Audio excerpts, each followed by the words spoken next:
Good evening, Unity on the Bay. It's Monday night. It's 6 p.m. This must be Shelf Discovery. And I'm grateful for all of you that are now tuning in or that will be tuning in during the next few minutes. I'll be with you for about a half an hour this evening, and we're going to be wrapping up our month-long exploration into meditation perspectives as a part of Unity on the Bay's annual March Meditation Madness Month. And before we wrap up our time together, I'll be sharing with you yet another mantra word. For those of you that are enrolled in the game, so to speak, you save a sufficient number of mantra words, and it allows you to be eligible for a contest that we're holding this month that includes the grand prize of a day at the spa at the Standard on Miami Beach. Not bad. You can get rewards, many rewards, for practicing a life of meditation and for exploring meditation techniques. And we're going to be looking at some real interesting ones tonight. I think it will be thought-provoking, and I hope conversation ensuing as we explore the pages of Mooji's book, White Fire. And he calls it White Fire because he talks about the understanding that white fire is the only fire that burns everything, including the ashes. There's nothing left.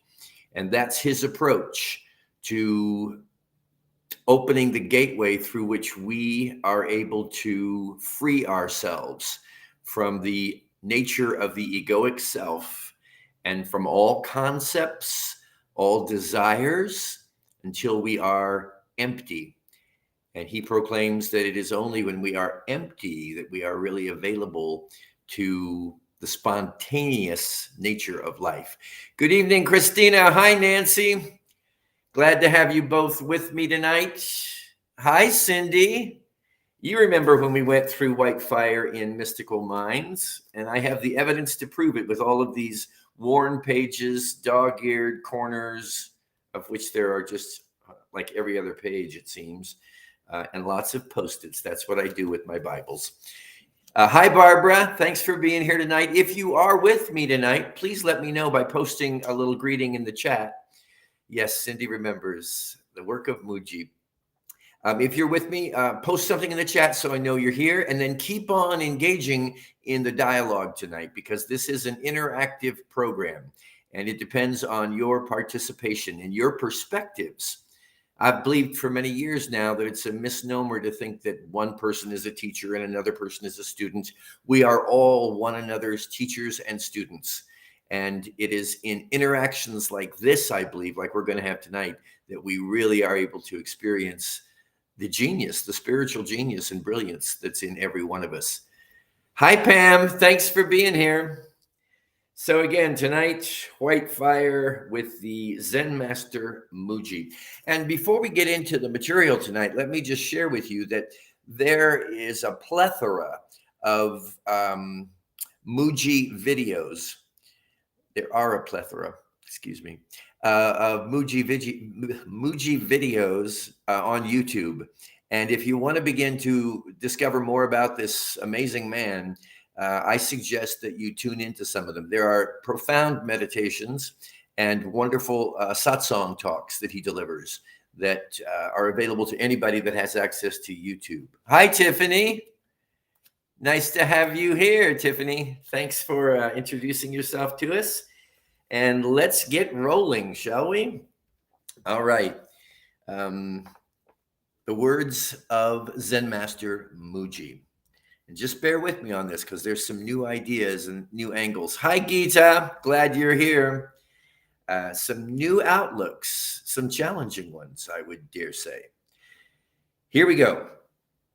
He says, the password into this game of existence is, quote, I am the body. All beings purchased this idea first, and the intuitive sense of, quote, I, unquote, became mere flesh, blood, and conditioning. This belief, I am the body, the doer of actions, and the thinker of thoughts, is the most costly concept in existence because it exchanges freedom for bondage. The concept and feeling of being bound was then introduced through the mind, and we bought it. But you can come out of this. A quick and direct way out of this game is through the path of self-inquiry. Who or what arises here in this body as the feeling I am? Really try to identify what this is. This I. It's so that you become very clear about this. The sense I, which is the natural you, can it really be an object? And if so, what is perceiving it? Can this also be perceived? Ponder deeply over this. This is the door that all sages went through into freedom. And what he's talking about here is releasing ourselves from the identity that we have claimed for ourselves. A body, a conglomeration of thoughts and feelings. You know, we often say in Unity, we have a body, but we are not the body. We are more than the body. We have thoughts and feelings, but we are more than our thoughts and feelings. And so what Mooji is after here is to get us into the practice of consciously releasing everything that we can conceptually identify ourselves to be, and then see what's left when all of that has been emptied out. And he'll use that term empty frequently. It is for him, and can be for us if we so choose, the means to discover what's left when everything we think we are, when everything even that we feel we are, is no longer there. There's still a presence. There's still an essence. So we want to keep looking at what we're observing and see if we can identify with what's observing within us and continue that practice until we get to the place, the space in our own consciousness where everything is cleared. We've left everything behind, and we are standing in the midst of ourselves as pure mystery and pure delight. What do you think about this? Emptying out everything you think you are. Emptying out all the content that is within us that is related to the understanding of ourselves as an ego, even as an individual person. Because he says that the essence that's within us, as he refers to it as pure being, is beyond all of this. And that's what our hearts are longing to discover, that which is beyond the mind. And it's been interesting for me because so much of what we discuss and learn in Unity has to do with mind action, mind control.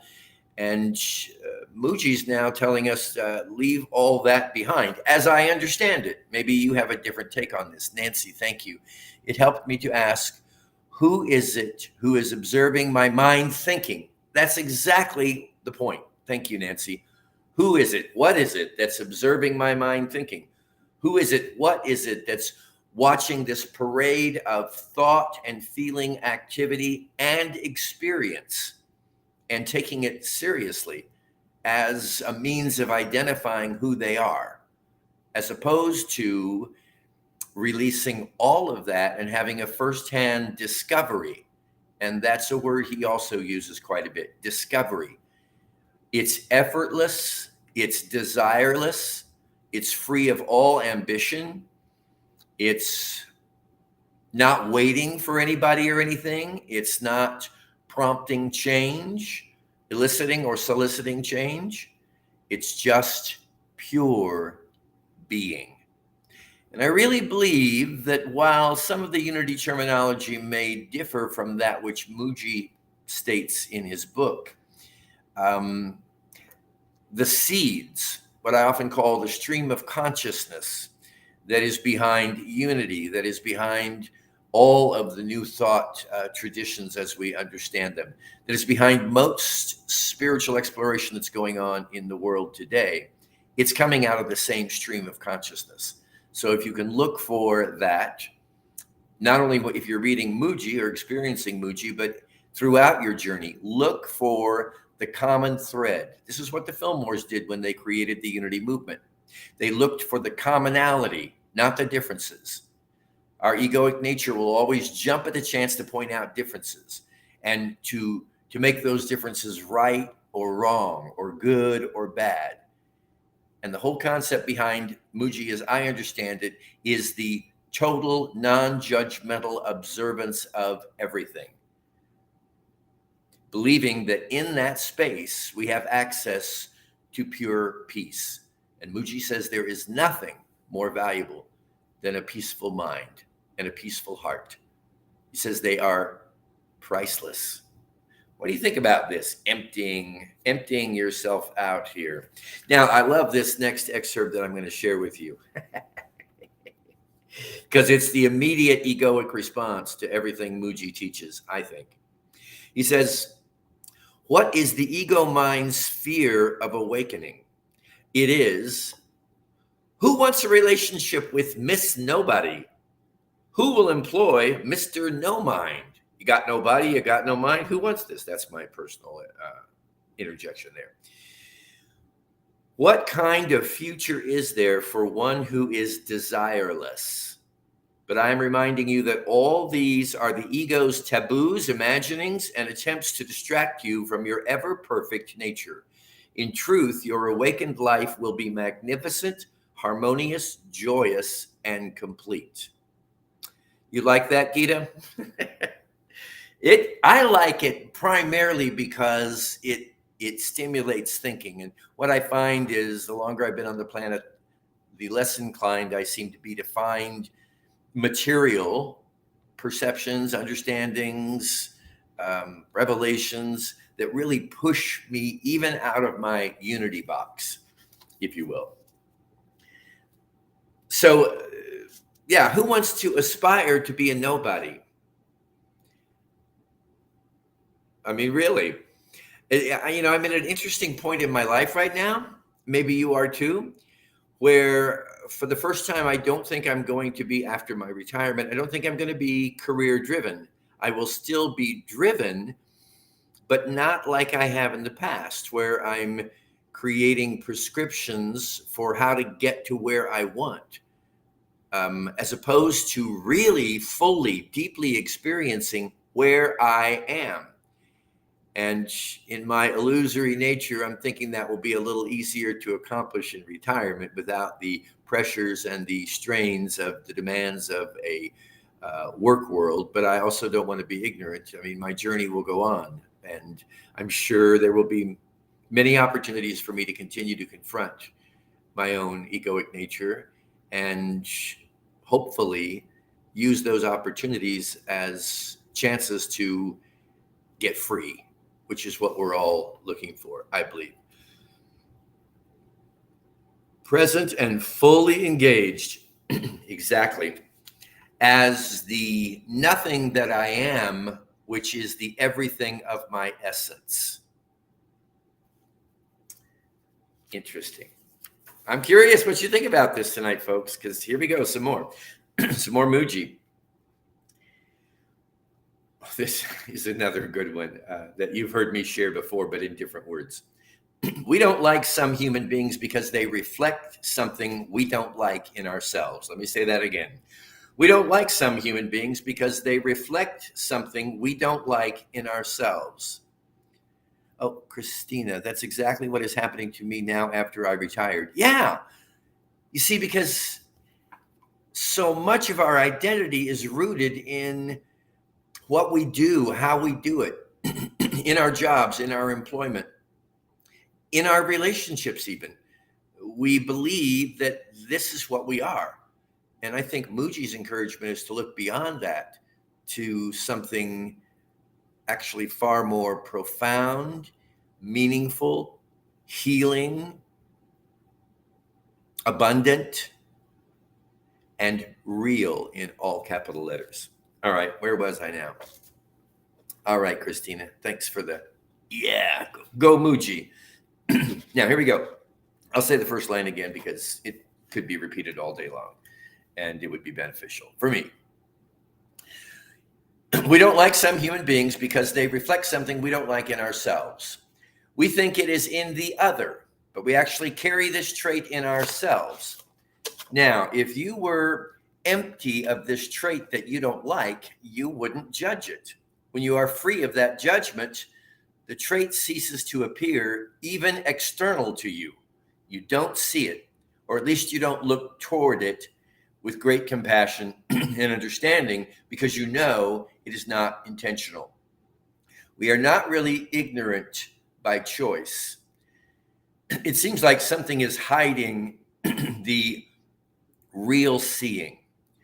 So when you meet somebody whose presence triggers discomfort in you, often it is because there is something within you worth reflecting on. Now he says, I take you a step further than this.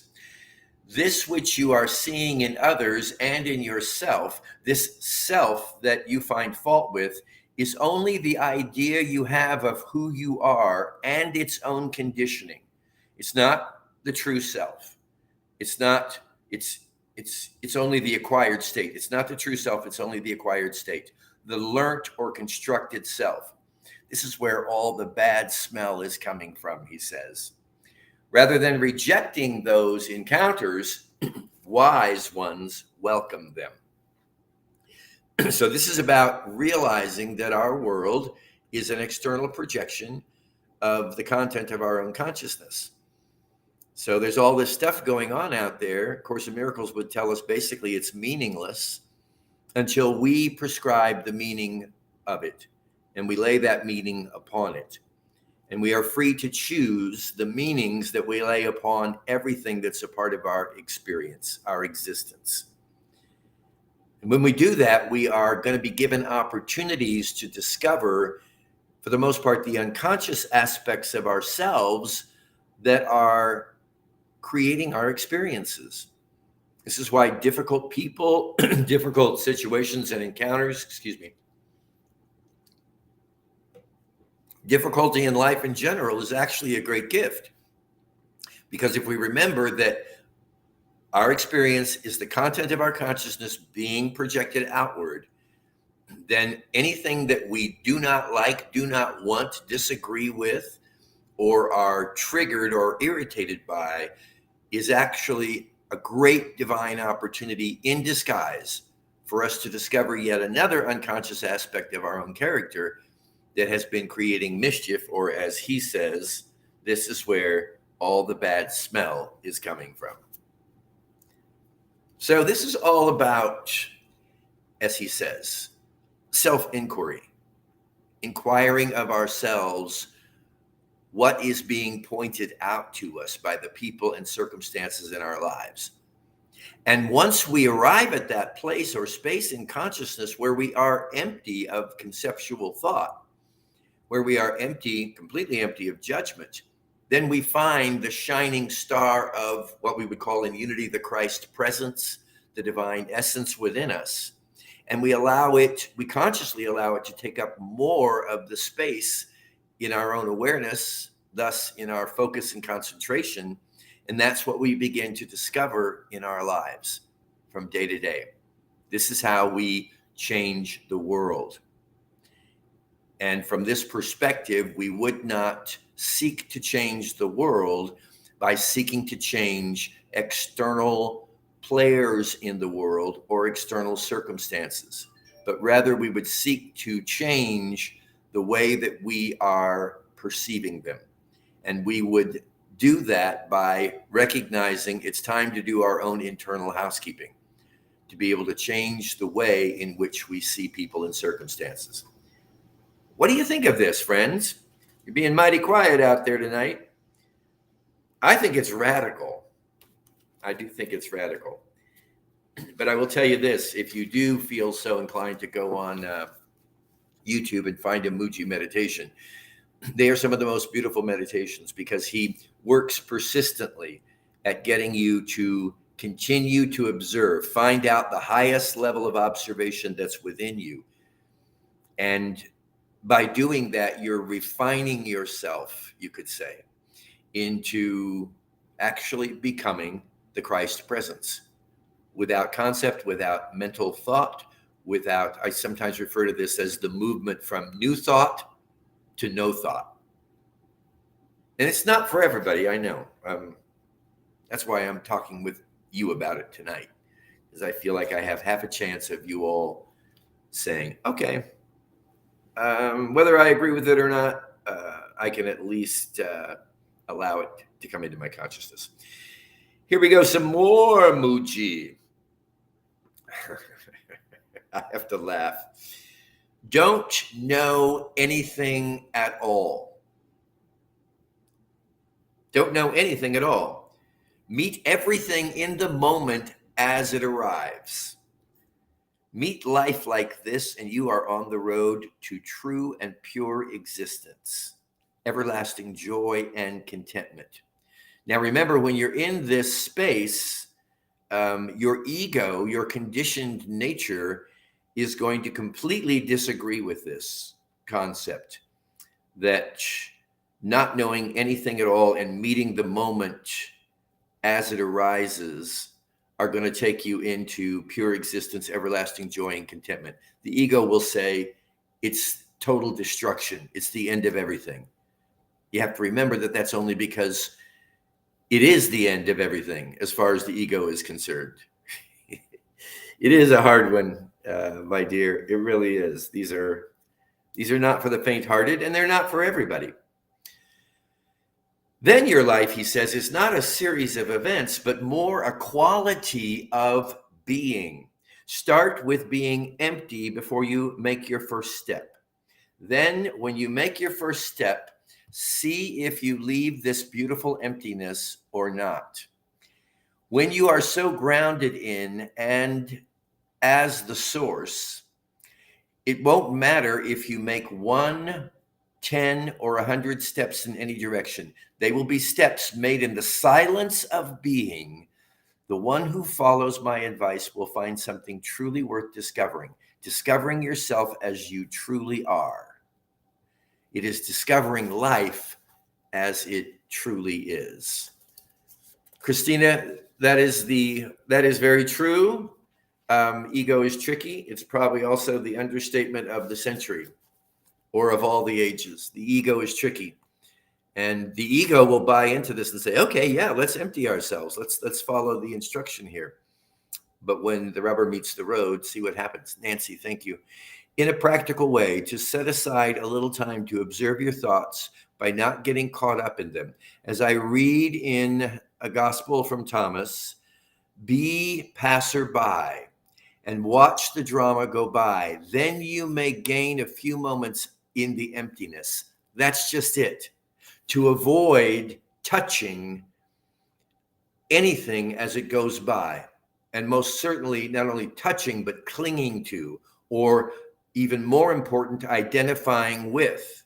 You know, from an ACIM perspective, this world is a dream. It's a dream that can be enjoyed and can be beneficial in terms of our road homeward bound. But if you start to invest in it and believe in it as your ultimate reality, that's when the trouble begins. Pam, yes, I think it's hard to something and not judge while trying to meditate. It really is, but it can be done. And again, I'm just going to suggest, if you want to put this to the test, just go for Mooji meditations on YouTube, pull one up. They're usually 15 to 30 minutes in length. And he will take you through this process of just continually, layer by layer, emptying out everything that you think you are in order to get you down to the essence of your nature. Exactly. Not to identify with the ego is the goal. Yes.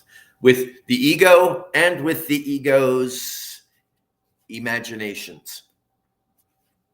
All right. Let's see where we are here. Find some more words. We're getting close to the end of our time together, but I got 2 excerpts left. I'm just taking a quick peek to see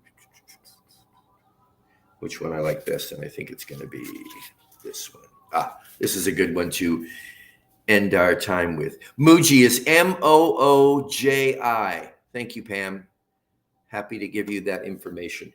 Mooji, Mooji. He's a Zen master, and the book is White Fire. White Fire. All right, this is the closing excerpt for tonight. Are you ready? You say you want to drop the I, but the I cannot drop the I. There must be something that is not the I to drop the I.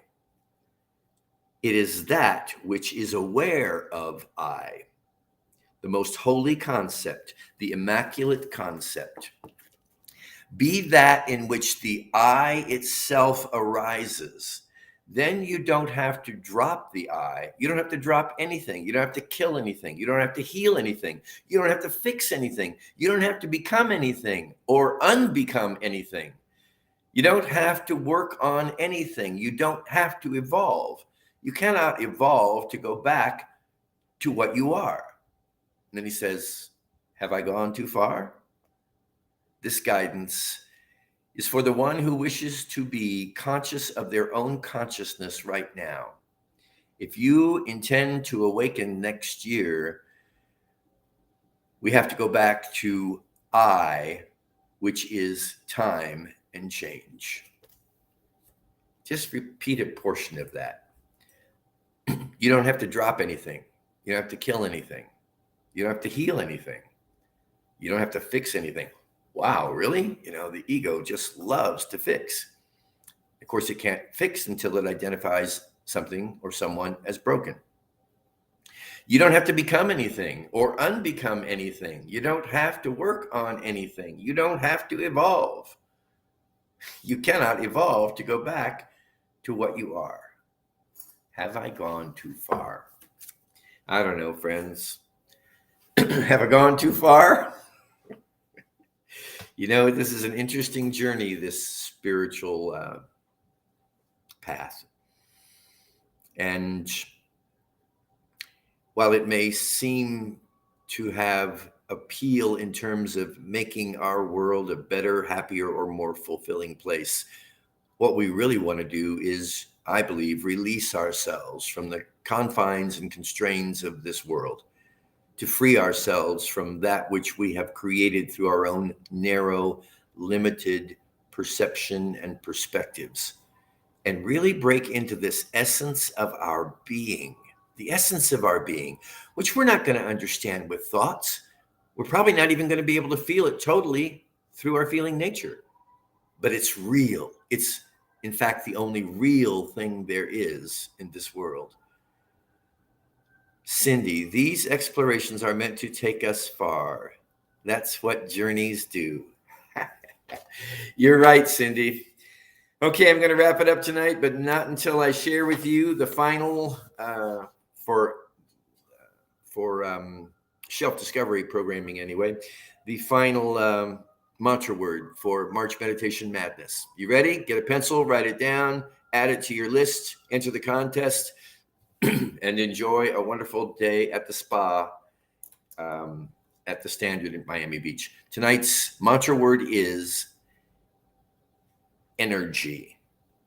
Energy. Energy. I hope you have a wonderful, energized evening.